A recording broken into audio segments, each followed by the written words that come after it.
KF-21 보람의 전투기의 기백대 동시 양산 계획이 전격 공개되며 국제 방산 시장이 들썩이고 있다. 이와 동시에 인도네시아가 한국의 KF-21 도입 요청을 정식으로 제기했으나 한국 정부는 이를 사실상 거절한 것으로 확인되면서 외교 안보 분야에 미묘한 긴장감이 흐르고 있다. 방위사업청은 지난주 비공개로 열린 국회 국방위원회 보고에서 KF-21의 양산 계획은 초도 물량 40대를 포함해 총 200대 이상을 2035년까지 생산하는 형태로 추진된다며 해외 수출보다 우선순위는 국내 실전 배치라고 국방부와 밝혔다. 공군 역시 실질적인 공군 전력화를 위해 일시적 대량 생산체제 구축을 허용했다는 점에서 이번 결정은 단순한 생산 확대가 아니라 전략적 무장 강화의 일환으로 분석된다. 가장 주목할 점은 인도네시아의 반응이다. 공동개발국인 인도네시아는 최근 방위산업청에 KF-21, 24대 도입 의향서를 비공식적으로 제출했으나 한국 측은 해당 요청은 검토 대상이 아니다는 입장을 전달한 것으로 전해졌다. 그 배경에는 인도네시아의 지속적인 분담금 체납과 기술 유출 우려가 자리하고 있다.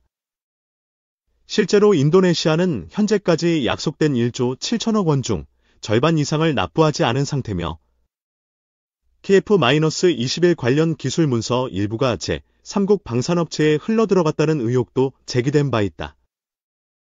방산업계 한 관계자는 한국은 이제 기술 이전 없는 수출 원칙을 세웠고 분담금 문제를 해결하지 않은 국가는 파트너로 인정하지 않는다며 KF-21은 단순 수출품이 아니라 대한민국의 전략무기다라고 강조했다. 이번 200대 양산 계획은 한국 공군의 실전 운용 수요에 따른 것이다. 특히 북한의 전술핵 배치 가능성과 중거리 탄도미사일 위협이 현실화되는 가운데 공군은 기존 F-4, F-5 전투기의 퇴역을 고려하여 4.5세대 이상의 고기동 다목적 전투기 전력 확보가 절실한 상황이다.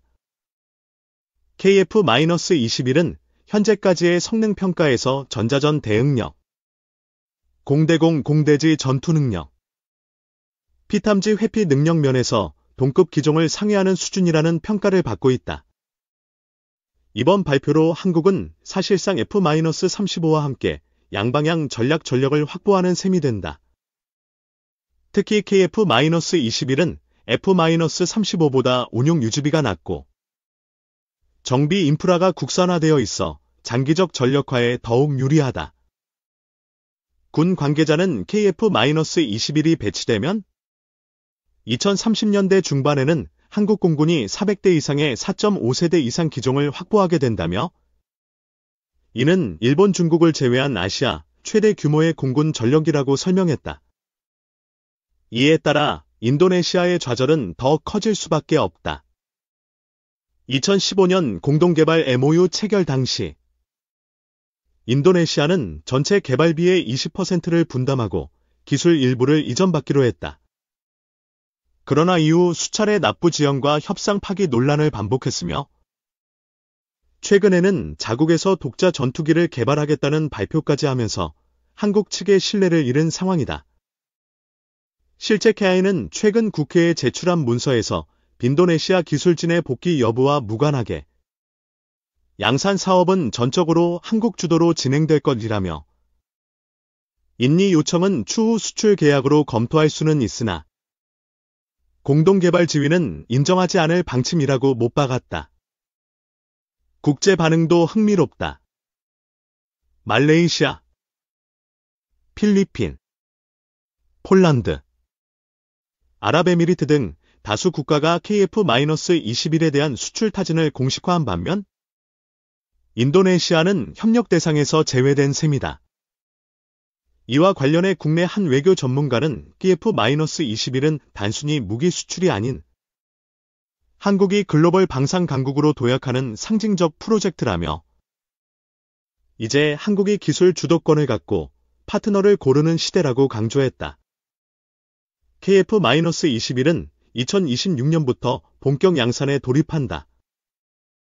방사청은 연간 약 24대씩 8에서 10년간 양산이 이어질 것이라고 밝혔으며 이를 위해 사천과 진주 지역의 항공산업 벨트를 확장하고 관련 부품업체 300여 곳의 국산화율도 85% 이상으로 끌어올릴 계획이다. 또한 KF-21 양산에 따라 고용 창출 효과도 막대할 것으로 보인다. 방산업계는 약 1만 명 이상의 직간접 고용이 발생하며 연간 3조 원 규모의 생산 유발 효과가 있을 것으로 전망하고 있다. 특히 레이더, 미사일, 엔진 부문에서의 국산화는 한국 항공전자 기술력의 세계화를 견인하는 계기가 될 것으로 보인다. 이처럼 인도네시아의 요청 거절은 단순한 외교적 냉각이 아니라 한국이 기술 주권을 완전히 확보했음을 상징적으로 보여주는 사건이다. KF-21은 더 이상 공동개발의 결과물이 아닌 한국 단독 역량의 결정체라는 것이 군과 정부, 방산업계의 공통된 인식이다. KF-21 기획대 동시 양산 계획이 공식 발표되면서 인도네시아와의 관계는 더욱 복잡한 양상을 보이고 있다. 인도네시아 정부는 한국의 양산 결정과 자국의 도입 요청 거절에 대해 공개적으로 유감을 표명했으며 향후 방산 협력에 신중한 입장을 시사했다. 인도네시아 국방부 대변인은 한국과의 협력은 여전히 중요하지만 이번 사안은 우리에게 아쉬움을 남긴다며 자국 내 항공산업 역량 강화에 집중할 것이라고 밝혔다. 이러한 상황은 인도네시아가 자체 전투기 개발 계획을 가속화하는 계기가 될 가능성이 크다. 최근 인도네시아 국영 방산기업은 자체 개발 프로젝트에 대규모 예산을 투입하며 한국산 KF-21과는 별개의 독자 기술 구축에 박차를 가하고 있다. 이에 따라 인도네시아의 항공산업은 단기간 내 한국과의 기술 협력 없이 자체 경쟁력을 키우려는 방향으로 전환되는 모습이다. 한국 방산업계에서는 인도네시아의 독자 행보에 대해 아쉬움을 표하면서도 KF-21 프로젝트의 핵심은 대한민국의 독립적 방위 능력 확보에 있다며 국내 산업 발전과 고용 창출에 집중할 것이라는 입장을 견지하고 있다. 이와 동시에 인도네시아와의 협력이 완전히 종료된 것은 아니며 기술 이전과 공동 연구 분야에서 향후 제한적인 협력 가능성은 열어두고 있는 상황이다. 국내 정치권에서는 이번 사태를 두고 다양한 해석이 나오고 있다. 일부 국회의원들은 인도네시아와의 협력 실패는 아쉽지만 한국이 주도권을 갖고 글로벌 방산 시장에서 독자 노선을 걷는 계기가 될 것이라고 평가했다. 반면 다른 의원들은 동남아시아 주요 국가와의 협력 축소는 전략적 외교 측면에서 재검토가 필요하다고 지적하며 균형 잡힌 접근을 주문했다. 국제적으로는 미국과 일본이 KF-21 양산 계획을 주목하고 있다. 미국은 한국이 자체 개발한 첨단 전투기 생산을 통해 동북아 방위 균형에 긍정적인 영향을 줄 것으로 보고 있으며 기술 협력과 정보 공유를 강화하는 방안을 검토 중이다. 일본 방위성은 KF-21의 성능 향상과 대량 생산이 자국 방위 전략에 미치는 영향을 면밀히 분석하고 있으며 한국과의 군사적 경쟁 구도가 한층 심화될 가능성에 대비하고 있다. 중국 역시 KF-21의 대량 생산 계획을 경계하는 분위기다. 중국 관영 매체들은 KF-21을 지역 안보 환경 변화의 촉매제로 규정하며 한국의 방위산업 발전을 예의주시하고 있다. 중국군은 자국의 J-20 전투기와 비교하며 KF-21의 성능과 생산량 확대가 향후 군사균형에 미칠 영향을 분석하는 중이다. 한편 국내 방산기업들은 KF-21 양산에 따른 산업 활성화에 기대를 모으고 있다.